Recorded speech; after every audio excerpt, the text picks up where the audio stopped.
آج کل لوگ اتفاق کی کوشش کرتے ہیں، مگر اتفاق کی جو جڑ ہے اس کو بالکل چھوڑ رکھا ہے، کیونکہ اتفاق جو ہمیشہ اس سے پیدا ہوتا ہے کہ ہر آدمی اپنے کو دوسرے سے کم سمجھے، اس سے کبھی اختلاف اور جھگڑے کی نوبت ہی آ ہی نہیں سکتی۔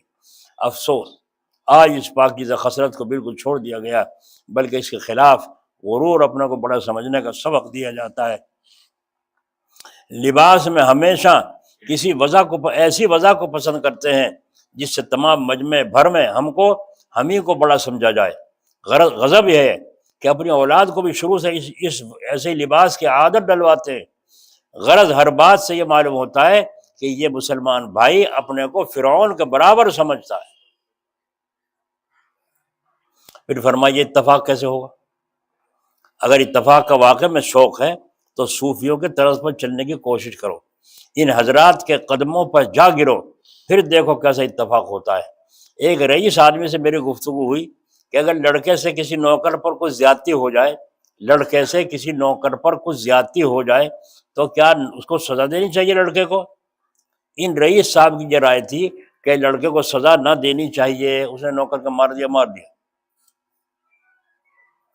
اور سزا دینے سے بچے کی ہمت کم ہو جاتی ہے، بلند حوصلہ نہیں رہتا۔ خدا کی پناہ، قرآن کو اگر دیکھا جائے تو معلوم ہوتا ہے کہ جس کا نام آج کل ترقی رکھا ہے لوگوں نے، قرآن اس ترقی کی جڑ کاٹ رہا ہے۔ غرض یہ ہے، اتفاق پیدا کرنے کی صورت یہ ہے اپنے عمل درست کرو، اور جو لوگ اپنے عمل درست کر چکے ہیں ان کے پاس آنا جانا رکھو، مگر اس کے ساتھ ہی یہ بھی سمجھ لو کہ بزرگوں کی خدمت میں جاتے ہیں لیکن نیت ان کی صرف وقت پورا کرنا، دل بہلانا ہوتی ہے۔ کیوں آج ویسے ہی؟ تمہیں کوئی ہلا نہیں تھا، تمہیں کچھ کام نہیں تھا، یہاں آ گئے ہو خام خواہ۔ نیت ان کی صرف وقت پورا کرنا، دل بہلانا ہوتی ہے۔ چنانچہ بزرگوں کے پاس جا کر دنیا بھر کے قصے، جھگڑے، اخبار شروع کر دیتے ہیں۔ بعض لوگ ایسے بھی ہیں کہ وہ اصلاحی کی نیت سے جاتے ہیں لیکن مزاج میں جلدی ہونے کی وجہ سے چاہتے ہیں 2 ہی دن میں ہماری اصلاح ہو جائے، ولی اللہ بن جائے۔ ان لوگوں کی بالکل وہ مثال ہے کہ جلہا جب 2 دن نماز پڑھ لیتا ہے تو انتظار کرتا ہے میرے پاس اب وہی آتی ہوگی۔ ایسے لوگوں کے جواب میں ہمارے حاجی صاحب فرمایا کرتے تھے، ارے یہ کیا کم فائدہ ہے کہ تم کو روزانہ اللہ کا نام لینے کی توفیق ہو گئی، یہ کیا بڑا فائدہ، کتنا بڑا فائدہ ہے۔ اور فرمایا کرتے تھے بھائی اگر واقعی کچھ بھی حاصل نہ ہو تب بھی آدمی کو طلب نہیں چھوڑنی چاہیے، اگر کچھ بھی حاصل نہ ہو جب بھی اللہ کی طلب میں لگا رہے۔ ہائے ہائے، ایک حافظ جی پڑھاتے تھے وہاں سرحدی پٹھانوں میں،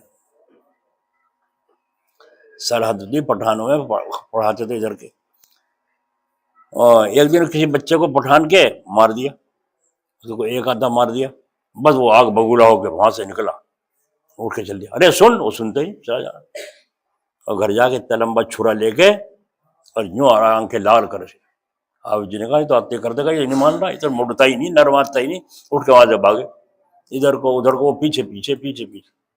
اس کا باپ مل گیا، ارے بھائی میرے سے غلطی ہوگی، میں تمہارے بچے کے مار دیتا، وہ دیکھو چھرا لیے میرے پیچھے پیچھے پھر رہا ہے، اسے پکڑو، قبضے میں کرو۔ حافظ صاحب گھبراؤ نہیں، بالکل چین سے سکون سے کھڑے ہو جاؤ، بالکل نہ گھبراؤ، میں ہوں یہاں موجود، کھڑے رہو، یہیں کھڑے ہو بس۔ تو عالیہ قریب، کہنا عالیہ ہو نہ عالیہ ہو تم یہیں کھڑے رہو بے فکر ہو کر کے، سکون سے۔ ہمارے بچے کا پہلا وار ہے، اگر یہ خالی چلا گیا ساری عمر بزدل رہے گا، ایسی کی تیسی، تیرا وار خالی نہ جاوے۔ آپ نے دیکھا ہم نے آتے کام حافظ جی کا کر دیا گا، شاباش بیٹے شاباش شاباش، ہو گیا حوصلہ بلند۔ کل کو جب تیرے پہ کسی دن صورت تیرے پہ اٹھا لے، جب پتہ چلے گا اس بگاڑ کا، تو یہ تھوڑا بڑا فائدہ ہے کہ اللہ کا نام لینے کی ہمیں توفیق ہو جائے۔ یہ بھی اصلاح ہے کہ آدمی اپنے کو نکما سمجھنے لگے، بیکارہ سمجھنے لگے، یہ بھی ایک اصلاح کی بات ہے۔ اللہ کی طلب کی تو یہ شان ہے، اگر 100 دفعہ اس کو یہ آواز آئے کہ تو دوزخی ہے تب بھی اللہ سے نا امید نہ ہو۔ ایک بزرگ کے پاس شیطان آیا اور کہا تم کو عبادت کرتے ہوئے اتنے دن ہو گئے، ادھر سے نہ پیام ہے نہ سلام ہے، پھر اس سے کیا نفع؟ وہ بزرگ وظیفہ چھوڑ کے سو گئے۔ خواب میں حضرت خضر علیہ السلام آئے اور وجہ پوچھی بھائی کیوں سو گئے آج؟ اس نے کہا ادھر سے نہ سلام ہے نہ پیام ہے، مدت ہو گئی۔ پھر دل کیسے بڑھے آگے کو جب وہاں سے کوئی پوچھتا ہی نہیں، اتنے دن ہو گئے مجھے 12 سال۔ جواب میں فرمایا تم جو ان کا نام لیتے ہو، دوبارہ نام لیتے ہو، اگلے دن بھی نام لیتے ہو، یہی تو ان کا جواب ہے اور یہی تو ان کا پیغام ہے۔ اگر وہ توفیق نہ دیتے تو یہ کیسے اللہ اللہ کر سکتے تھے؟ ٹھیک کہا غلط؟ ایک بزرگ کی حکایت شیخ سعدی نے لکھی ہے کہ وہ ذکر کرنے بیٹھے تو یہ آواز آئی، تم کچھ بھی کرو یہاں کچھ قبول نہیں، کچھ بھی کرو یہاں کچھ قبول نہیں۔ مگر وہ بزرگ پھر کام میں لگ گئے۔ سمجھ میں آ رہی؟